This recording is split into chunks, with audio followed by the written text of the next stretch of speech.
But the Klay thing, I meant what I said on the handoff thingy, also known as the crossover. And Grandy kind of brought this up, and maybe you guys discussed it a little bit yesterday. These NBA finals stink. They're terrible. This is, I know you did a lot on the watchability of Luka. Yeah. This whole thing has not been very watchable. I'm not excited. Are you excited about that? And I know it's a 3-0 series now, but ratings drivers in the NBA are a thing. And I'm not saying that everything can or should be Steph and LeBron. Those guys are elite ratings drivers, but there are others. And I would have thought 2 weeks ago that from Anthony Edwards to Luka to Jason Tatum and beyond, I would have thought, yeah, those guys maybe for right now are sort of battling for that label. And then the series have ended up really bad. There's no long series.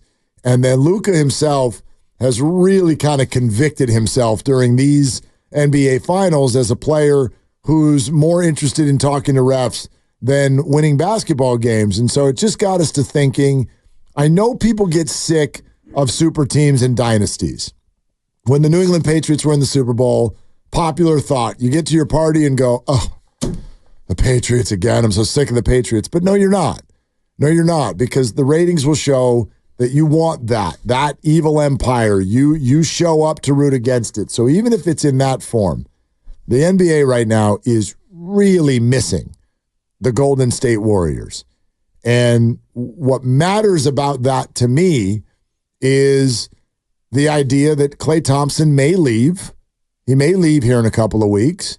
And I think it's the NBA's fault, because the more I've thought about this, I don't think Joe Lacob would hesitate for 2 seconds to pay Klay Thompson $25 million a year or $24 million a year, except for he can't without sort of guaranteeing that his team's not going to be any good. And the reason for that is because of luxury tax / second apron / loss of draft capital, all of these things that you risk. Right. And I'm not saying it should just be freewheeling, big market gets to spend as much as they want, but I really would call for a special stipulation about your own drafted players.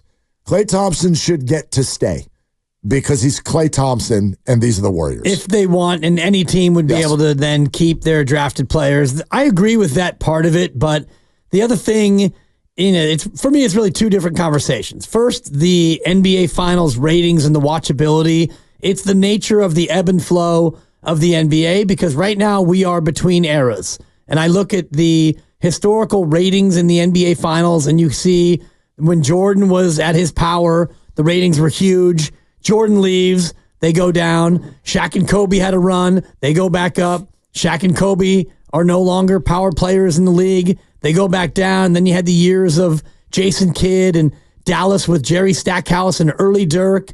And you had Miami with Dwayne Wade. These are all poorly rated. San Antonio was not a team that drew very well in the NBA Finals, and they seem to be there year after year. And then finally, a guy named LeBron James started making the finals, and then Steph Curry, and they exploded back up. And right now, we're at a time where all of the big names, forget the stars. If you're an NBA aficionado, you know people like Anthony Edwards and Tatum and Brown, and these are people that you know. But if you're a casual fan looking to watch a championship, I don't know how much of the Stanley Cup final you've been watching, but I've been watching more hockey over the last week or so than ever before this year, and I don't know any of these players, but I'm watching because it's the final. So if you're doing that with the NBA and you're tuning in, you're not going to tune in as much because you don't have the same level of stars. So I do think that right now the NBA Finals are kind of in a tweener spot where the majority of the big stars are aging out, and then the young guys haven't really established themselves yet among the casual fans to really draw their eyeballs to the finals. Yeah, I agree with all of that stuff. And so some of this is sort of just the natural arc of things. Right. I don't think there's any way you can battle it. I'm certainly not sitting here saying that if Klay Thompson could stay with the Warriors for another contract, that means that the Warriors will be back in the finals next year. I'm not saying that at all. I'm saying that the Warriors should be able to go out on the open market and try to improve themselves and keep Klay Thompson. That's what I'm saying, because Klay is a Warrior. Klay was drafted by the Warriors. Klay has been a Warrior. He'll be a Hall of Famer. He'll have a statue here. all of these things.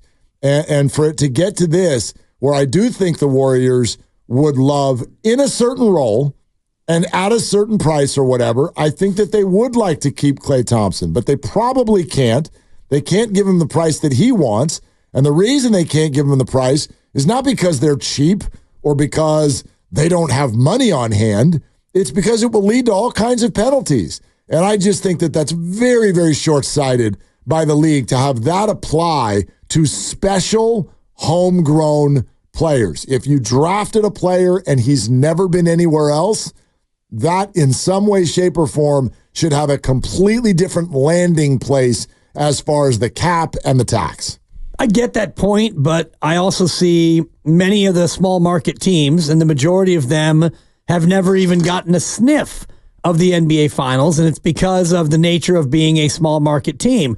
Free agents don't want to go there. Your marketing opportunities are limited, and those teams are generally not as well funded as the big market teams. So the NBA is trying to create a system to kind of level the playing field, and they've done a good job of that with these various aprons and the luxury tax threshold, but you reap what you sow. And what they have sown by planting these seeds of luxury tax and aprons and all the rest of it is these teams that want to spend, like Joe Lacob would love to spend every last dollar, but the punishments, as you were mentioning, are far too prohibitive for him to go out there and continue to spend it, and they're trying to level the playing field. And what that does is it brings New Orleans and Sacramento and all these other smaller market situations. It allows them a better chance to compete, but then you get to the end and the NBA Finals, and you've got a more watered-down product. 888-957-9570 is the number. How about Doug in Berkeley? Hey, Doug, what's